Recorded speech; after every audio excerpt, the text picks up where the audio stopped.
আসসালামু আলাইকুম, ডাক্তার আবুল বাশার আছি সাথে। ওয়ালাইকুম আসসালাম। এই দেখো মানে এই দেখো আমাদের কাছে আজকে একটা বাবু এসছে। এই বাবুর সমস্যাটা কি তার মায়ের মুখ থেকেই শুনি। বাচ্চার কি সমস্যা? স্যার বাচ্চা কিছুই খাওয়া দাওয়া করে না। বাচ্চা কিছুই খাওয়া দাওয়া করে না। কিছু খায় না বলতে বুকের দুধ খাই শুধু, বাড়তি খাবার ভাত মাছ গোশ কিছুই খায় না? কিছুই খাই না।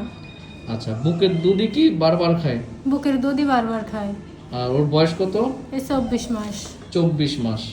বুকের দুধ 24 মাস হিসাবে কি পর্যাপ্ত আসতেছে? হ্যাঁ। পর্যাপ্ত আসতেছে। আচ্ছা, এই বাচ্চাটা 24 মাস বয়স অনুপাতে 24 মাস বয়স অনুপাতে বাচ্চার গ্রোথও ঠিক মতো হয়নি। ছেড়ে দেন। এটা মানে এটা না 24 মাস বয়স হিসাবে বাচ্চার গ্রোথ হয়নি। কারণ কি, এই বয়সে বাচ্চার যে খাবার, বাড়তি খাবারের যে শক্তি দরকার ছিল শরীরে, সেই শক্তিটা এই বাচ্চা পায়নি। এই বাচ্চার না খাওয়ার অন্যতম কারণ হচ্ছে এই বাচ্চা এখনো মায়ের বুকের দুধ দিয়ে তার পেট ভরিয়ে রাখতেছে, বিধায় তার ক্ষুধা থাকতেছে না। ক্ষুধা না থাকলে বাচ্চা বাড়তি খাবার খাবে না। আর এই বয়সে বাড়তি খাবার না খেলে বাচ্চার শরীর গঠন হবে না, বৃদ্ধি বিকাশ সঠিকভাবে হবে না। ঠিক আছে মা, আপনি কি আপনার বাচ্চার এই যে সমস্যার কারণটা বুঝতে পারছেন? জি।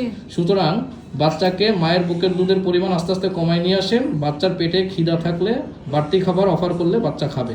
ঠিক আছে? জি। ঘরে তৈরি পুষ্টিকর সুষম খাবার দিবেন। ঠিক আছে? জি। এই বিষয়ে বিস্তারিত আমি আপনাকে বলে দিব। আর কোনো রকম কোনো দোকানের খাবার টাবার দিয়ে না যেন। হ্যাঁ, জি। ঠিক আছে। এমনি ছোটবেলা থেকে চালের গুঁড়া, সুজি, সাবু এগুলো চেষ্টা করছেন? চেষ্টা করেছি। এগুলো একটাও খাওয়াবেন না। চালের গুঁড়ো, সুজি, সাবু এগুলো মোটেও খাওয়াবেন না। ঠিক আছে? জি। এগুলোতে বাচ্চাদের অপুষ্টি হয়। ঠিক আছে, সবাই ভালো থাকবেন। আসসালামু আলাইকুম।